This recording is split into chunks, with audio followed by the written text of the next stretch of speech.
Sup, you beautiful bastards. Welcome back to the Philip DeFranco Show. And y'all, I just gotta say this right at the top. I normally start my shows with like, I hate that. I'm in a great mood today. In a bit of personal news, I feel like I finally locked down on a meal plan that's genuinely working for me, that I can stick with, that I can actually resist other cravings. I got this nice workout regimen finally consistently happening. I'm down 12 pounds so far, headed in the right direction. It's the first time I feel locked in regarding like the main failure of my life right now, which has been my health over the past 2 years. And secondly, today is the final day of the August drop, which you guys have made our biggest drop to date. If you want any of this awesome though, make sure you snag it before midnight my time today. All of course at beautifulbastard.com. Finally, 3, because I got this positivity going, I want to throw out some positive as well. If this video gets to 150,000 likes, I will be giving away $5,000. Can the nation do it? I don't know, but we'll see. But hey, welcome back to the Philip DeFranco Show. Hit that like button and let's just jump into it. The first thing that we're gonna talk about today is this news around anti-vax blogger Jody Meschuk, who I was unaware of before this. Looking into it, prior to this, she was best known for releasing a book with the description, Jody shares strategies that led to her son's autism reversal. Right, so kind of just understand that's the platform we're jumping off of, and she's catching heat online after posting a video on Instagram. A video that had people disgusted, up in arms, and it starts off with her and her child entering a grocery store maskless despite seeing a sign requiring them. But the main thing that people were outraged about is that she then goes on to lick items around her, saying that the germs fortify your immune system. Even though I'm gonna go out on a limb and say that no sane doctor is going to recommend to people right now to go out and lick stuff in a grocery store. Or we see her licking things it appears,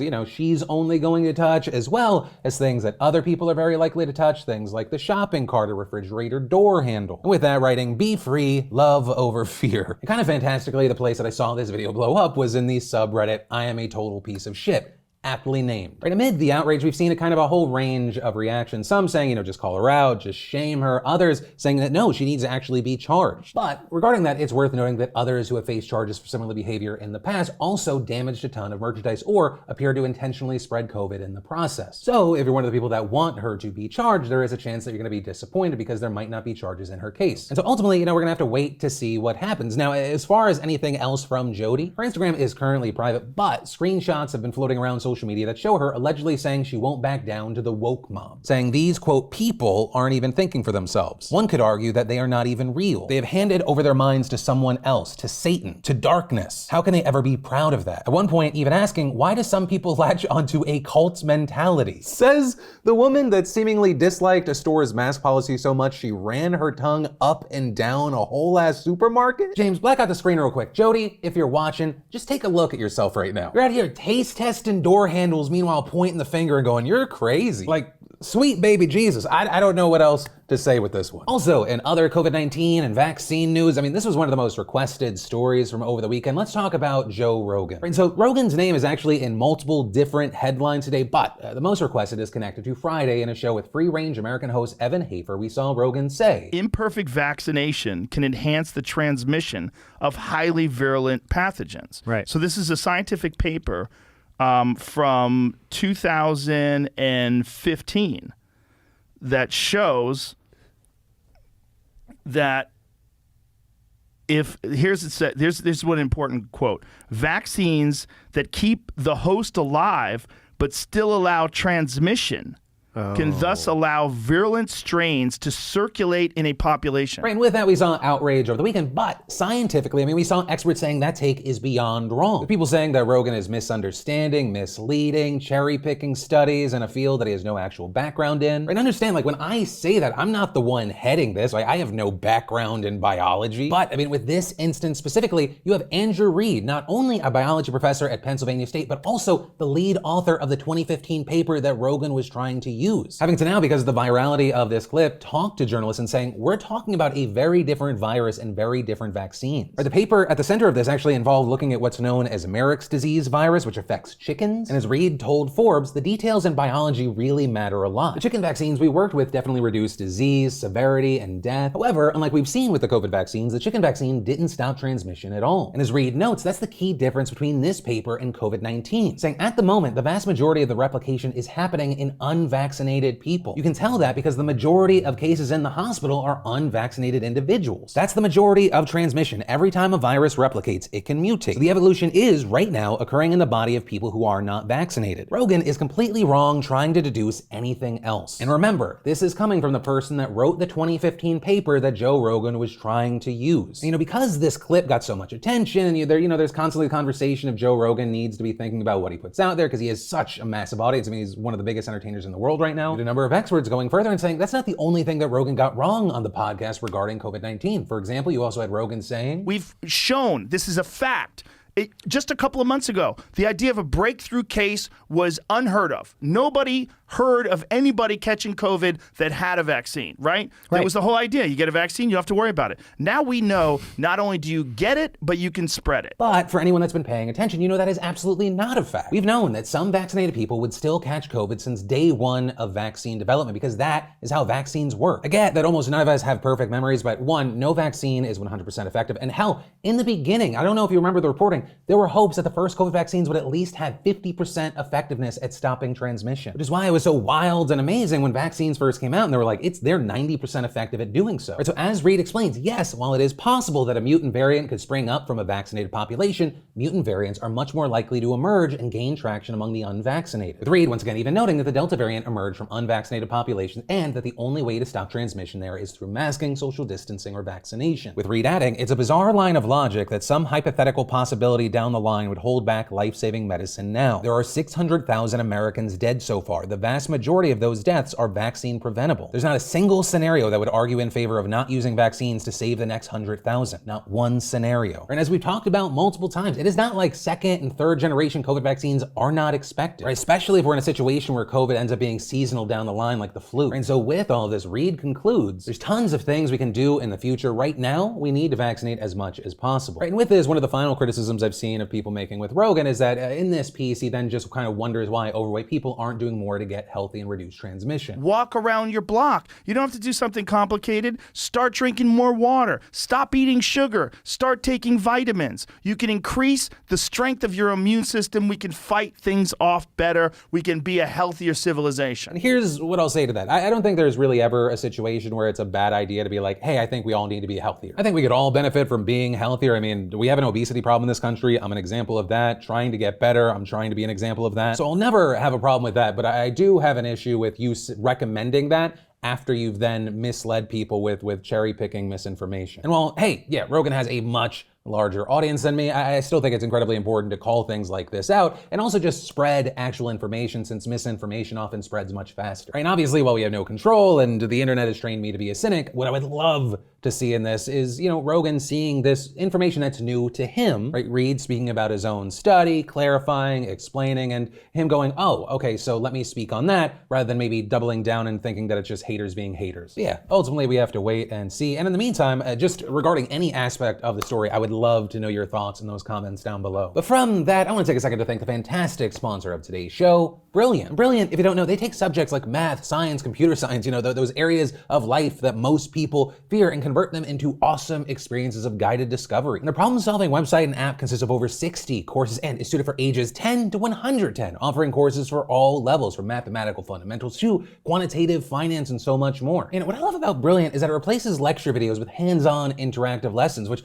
I just find to be a more fun method to learn as you apply math and science in a new way. And as far as who it's for, it's great for students, professionals, and really anyone who wants to get better at things. I think it's very easy to kind of fall into just the same thing all the time, but it's important to remain sharp at any stage of life, and Brilliant makes it fun and easy. Basically, I just think it's important that we work out our brains no matter what age or stage in life. So don't miss out on this great offer, because if you go to brilliant.org/Franco to sign up for free, the first 200 people will get 20% off their annual premium membership. Then our most polarizing and divisive story of the day. I'm joking. This is more of a light palate cleanser. Though, with this light story, we have seen some passionate debate, and I would love to know your thoughts and what you do. But one of the hot topics we've seen online over the past few weeks, thanks to celebrities, is around cleanliness. For this, in part because back in July, we saw Mila Kunis and Ashton Kutcher making headlines after appearing on the Armchair Expert podcast with Dax Shepard and Monica Padman. There, Shepard talked about not using soap every day, saying that it rids the body of natural oils, and we saw Kunis and Kutcher agreeing. I don't wash my body with soap every day. Okay, good. That's good. That's okay. Good. But I wash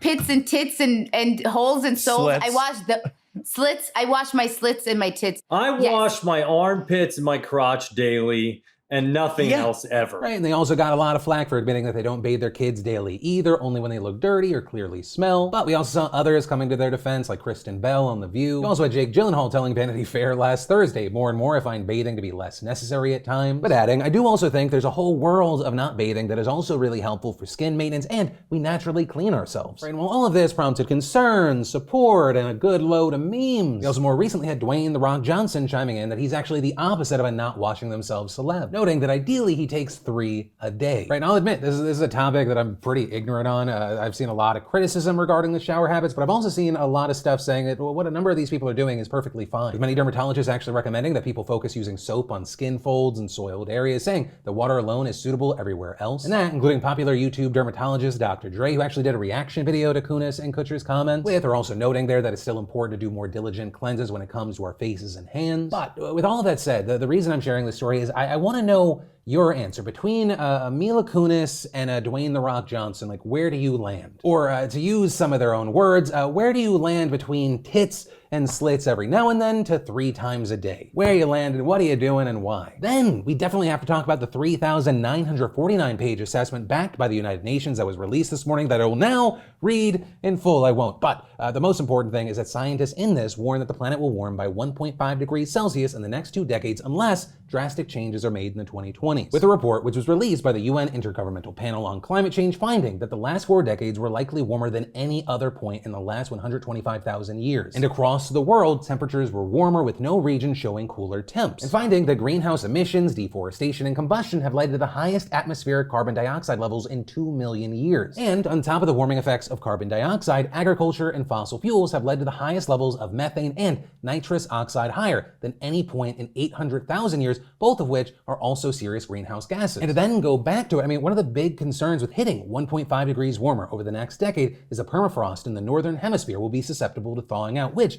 could then release catastrophic levels of methane, making the problem even harder to control. And notably, staying below 1.5 degrees warmer is a key provision of the Paris Agreement, and it's looking like without serious changes, that will not be met. And notably here, unlike past UN reports that showed some uncertainty as to why the temperature was rising, this report was very clear, with the authors saying it is unequivocal that human influence has warmed the atmosphere, ocean, and land. One of the reasons that experts are so concerned here is that we've already gone 1.1 degree warmer than we were in the 1800s, which is when widespread industrialization happened. So given the rate and how things can escalate, it's believed that this is the last decade to change course before we cross a point of no return. Now, that said, as far as what happens if things continue to warm, will we go extinct? No, at least not initially, but things will get a lot harder. Sea levels, for example, which already rose 8 inches between 1901 and 2018, will continue to rise. That alone will have major repercussions for people living on the coast, which is actually where most people around the world live. It can also cause freshwater sources to become salinated, putting entire ecosystems at risk. The increased temperature will also lead to larger and worse forest fire seasons and increased droughts, with many of the world already experiencing record droughts. And while the US continues with varying success to cut climate emissions, other large industrial nations refuse to do so.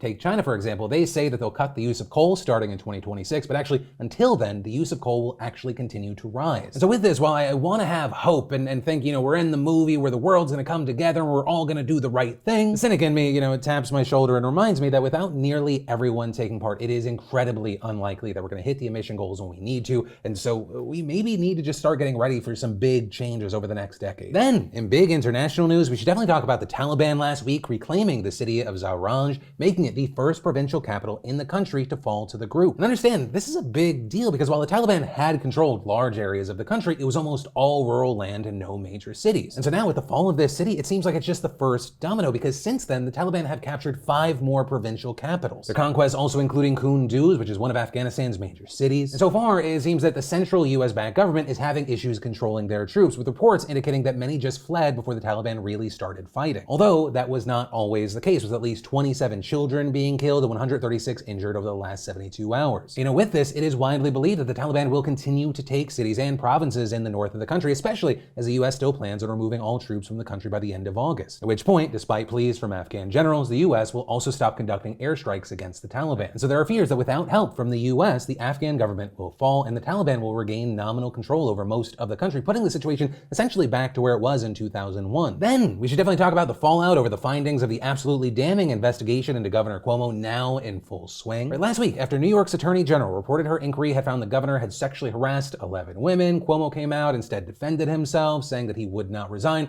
I said that this was going to quickly devolve into a shit show, and oh my god, how quickly it has. In addition to the continued mass calls for Cuomo's resignation and the state's Assembly Judiciary Committee meeting this morning to expedite the ongoing impeachment inquiry, there has been a lot of movement in the last few days. On Friday, the Albany County Sheriff's Office said that an executive assistant who told investigators Cuomo groped her breasts at the governor's mansion last year filed a criminal complaint. That move, marking the first known instance of a woman making an official report to a law enforcement agency regarding alleged misconduct by Cuomo, which is very notable because if wrongdoing is found, he could face arrest. And then, yesterday, we saw that woman whose claims against Cuomo are among the most serious, identifying herself as Brittany Commisso and giving an interview to CBS This Morning and the Albany Times-Union. There, recounting what she told to investigators that since 2019, Cuomo acted inappropriately, kissing and hugging her in ways that made her uncomfortable, once touching her butt while they were taking a picture. But they're also going on to address Cuomo's response to the allegations made by her and others, right, that he often hugs and kisses people as a gesture of kindness. These were not hugs that he would give his mother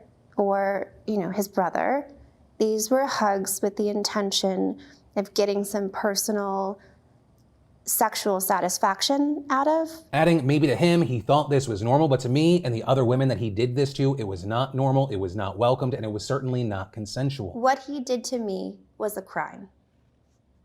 He broke the law. But, very notably, Cuomo isn't the only person facing fallout right now from the state attorney general's devastating report. Yesterday, Cuomo's #1 aide, Melissa DeRosa, announced that she was resigning after the report found that she not only contributed to the toxic work environment, but also led efforts to retaliate against Lindsey Boylan, the first woman who came out against Cuomo. And hell, just this morning, Roberta Kaplan, the chairwoman of Time's Up and co-founder of its legal defense fund, resigned from that group, literally created to fight sexual abuse because the inquiry found that she had also helped Cuomo's effort to discredit Boylan. Right, so this is not only massive for Cuomo, but those who have been close to him. Yeah, ultimately, that is where we are right now, right? This is kind of the top level highlights from the past few days. This is something that we're gonna be keeping our eyes on. With this, I would love to know your thoughts on any aspect of the story. Also, do you think that he will finally resign? Is he going to be impeached? What do you think will happen? What do you want to happen? And while you type that out, the ugly shit show will continue. And ultimately with this story, or honestly anything else that stood out to you today, I'd love to know your thoughts in those comments down below, because yes, this is a news show, but it's also a conversation. And as always, thanks for watching, liking, subscribing, all the good stuff. My name's Philip DeFranco. You've just been filled in. I love yo faces, and I'll see you tomorrow.